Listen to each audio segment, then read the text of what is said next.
Uh, I should probably find an intro for these videos, but I just want to talk about Frank Ocean today. Frank Ocean might be like one of the greatest to ever do it, in my opinion. I got reminded of that today. I was just walking to class and I listened to Purity by A$AP Rocky, and then right after it was Nikes, and then Pink Matter. Like my playlist was like on a Frank Ocean roll, bro. And I was just like, bro, like I really got reminded about like how great he is. So like today I just want to talk about like how I found Frank Ocean and then like my growth like as a fan of his music, I guess. I guess it all started in like ninth grade when my friend sent me Moon River by Frank Ocean.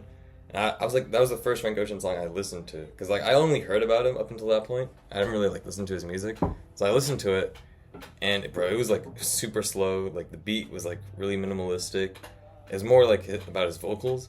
And bro, like I think I was playing for like Fortnite or something. And it was just like I was not in the mood for that, bro. I was like, I need something hype. So I was like, I didn't like it at first. And I think that kind of like shaped my view of like Frank Ocean. At first I was like, oh, this is like a slower artist. This is not like my type of thing. But then my friends told me to listen to Blonde, like the entire album. So I did it and it was alright. Like it was still like minimalistic beat, you know, like more about his voice. And it just wasn't my vibe. I liked Nights and I liked Futura Free, like the last song. Because I think that one was more rapping. Like something more I'm more used to. I was more used to at the time. So I like those two songs, but like the rest of the album, I didn't give like much thought up until 10th grade. I don't even know why. I think I was just like I needed to find an album to like listen to while I was like working or something. I just put on Blonde. I was like, I'll give it another chance, and like it like blew me away, like genuinely. Like I don't even know like what changed. It was probably like I don't know. I was probably going through something, bro. I don't know. But like Nikes, like just for like that first song off the album, it was just the beat was so nice, bro. Like his voice was so beautiful, bro. Like I understood everything people were talking about, bro, and like it just like connected with me from the start, like just that song alone. And then like as I listened to more, like the album more, like through and through, I was just like damn, bro. Like you really like hear like the shift from like more like upbeat, like simple, like I guess positive songs in the first half, and then like compared to like more like deeper songs in the second half, and that kind of like made me like change the way I view like albums, like cohesive albums as a whole. Like a lot of people like say Dawn FM by The Weeknd is what introduced them to like the like album as an art. But for me it was Blonde, bro. Like finding Blonde, like refinding Blonde in 10th grade. That's what like really like did it for me. I was like, whoa, bro, I didn't know like albums could be like art like this, bro. I didn't know like, bro. And like the album cover, it's so iconic, bro. Like I recreated the album cover as well. I was like, it was so funny. Like that's one of my favorite album covers. I think because it encapsulates like everything that Blonde is about. You know what I mean? Like my good friend Elliot So, he kind of like gave me this entire like analysis about the album, about like how it's about like the divide between like day and night, or like masculinity versus femininity. I said that wrong.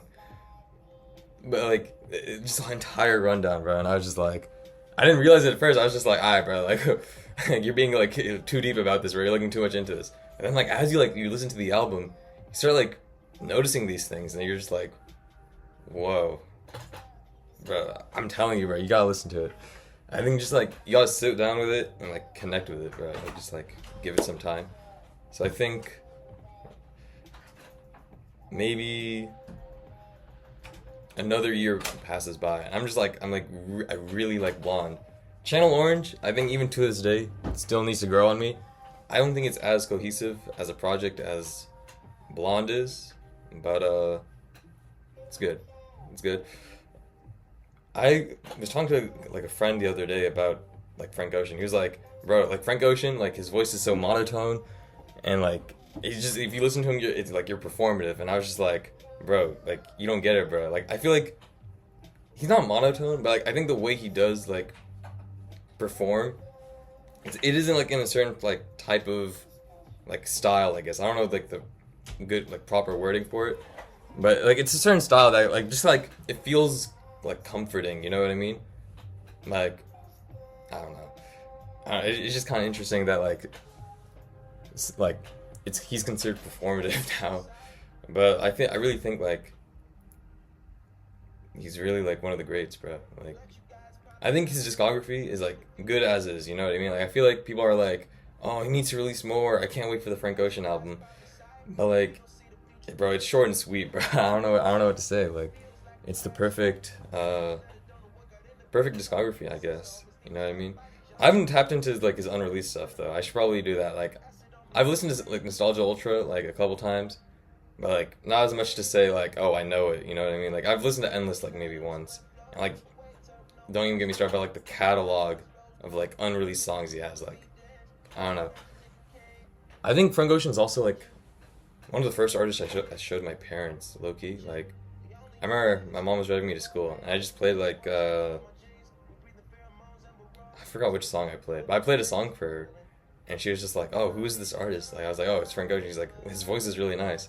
I was like, I know, bro. Like, bro, he makes art, bro. Like, he's actually one of the greatest. That's why I give Blonde a 10. Honestly, like I'll talk in another later video probably.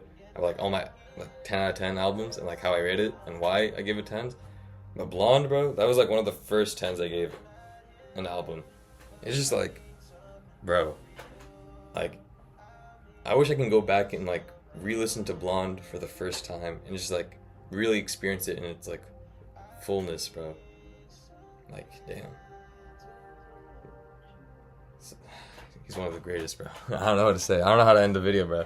Like, that's all you need. That's all you need to know, bro. You gotta listen to it, bro. Like, if you don't like him, bro, like, trust me, bro. Like, just experience life, bro, and you'll like him, bro. I don't know. Anyway, I had another topic I wanted to talk about that this video was supposed to be about, but I'm still trying to figure out the way to express my thoughts for that topic. So I guess stay tuned for that. I'll give a little bit of a teaser, I guess. It's about a Kendrick Lamar song. So if you guys like Kendrick, I'm gonna talk about him. Talk about a song that like I really connect to. But yeah, that's it for today's video. Let me know what you guys think. Frank Ocean, is he one of the greats? Is he not? Explain why. I actually want to like respond to comments more, Loki. I feel like I like having debates about music, bro. Like just like comment, bro. Like we can have a debate, bro, or talk about it. Like we can just like not even a debate, just be like in agreement, bro. Like mutual glaze of Frank Ocean. Anyway, that's it for the video.